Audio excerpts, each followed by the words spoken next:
Gemlik Bursa cezaevinde abim. Açık cezaevinde. Abim şu anda şalvarına, namaz kılmak için kullandığı şalvarına sakalına müdahale ediliyor. Nasıl müdahale ediliyor? Şu an hakkında tutanak imzalanmış şalvar giydiği için, sakalı olduğu için. Yani neredeyse insanları dinden uzaklaştırmaya çalışıyorlar. Ya abim de bu içinde bulunduğu durumdan rahatsız olduğu için cezaevine gelmemizi, görüşe gelmemizi istemiyor. Yani insanlar kot pantolon giyerken sorun yok. Sakalını farklı bir şekilde uzattığı zaman sıkıntı yok. Kafasında şapkayla farklı üzerinde desenler bulunan berelerle dolaştığı zaman sorun yok, sıkıntı yok. Ama dini sembol ya da dini simgeler taşıyan bir obje, bir kıyafet olduğu zaman sorun var, sıkıntı var. Bu durumdan duyduğumuz rahatsızlığı dile getirmek istiyorum. Buradan Adalet Bakanlığı'na sesleniyorum. Bu konunun hemen el atılmasını istiyorum.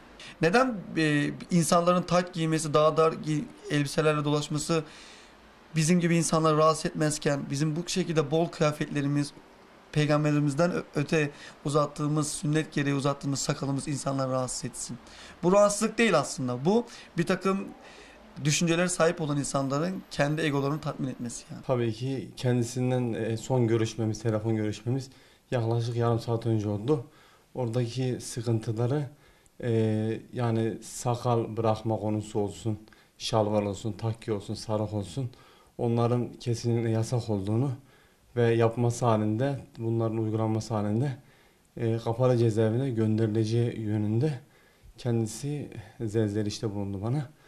Dedi ki işte müdür, ceza müdürü seni baş gardiyan demiş ki eğer ceza müdürü seni görürse bu şekilde seni kapalıya göndeririz. Ve bu hususta dedi ki bana bize dedi kesinlikle şapka bırakan, şapka takan ve onlar tarzında giyinenlere herhangi bir yasak getirilmedi ama bize gerek şalvar takma, sakal bırakma, takke, sarık hususlarında kesinlikle yasak olduğu ve bunların uygulanması halinde kendisini kapalı cezaevine gönderme tehditinde bulunmuş. O hususta kuralların çok katı oldu, acımasız oldu ve burada özgürlüğün olmadığı açıkça görülmektedir. Ben bu hususta size şunu da söyleyebilirim. Ben daha önce o kapalıdayken cezaevi ziyaretinde takke takmıştım. Ziyaretçinin takkesini, şahsımın takkesini çıkardılar. Yasak olduğu için. Orada bile kendisi aynı şekilde uygulamalardan rahatsız oldu ve şalvarı içeri alınmadığı ve orada mevcut şartlarda şalvarın giymesi bile sıkıntı olduğunu bize birkaç defa söylediği gibi biz çoğunluğunda şahit olduk. Ne kadar sakal orada dokunmasalar da diğerlerine kesinlikle izin müsaade etmediler. Ziyaretçinin şahsının bile takkesini çıkardıktan sonra içeri aldılar.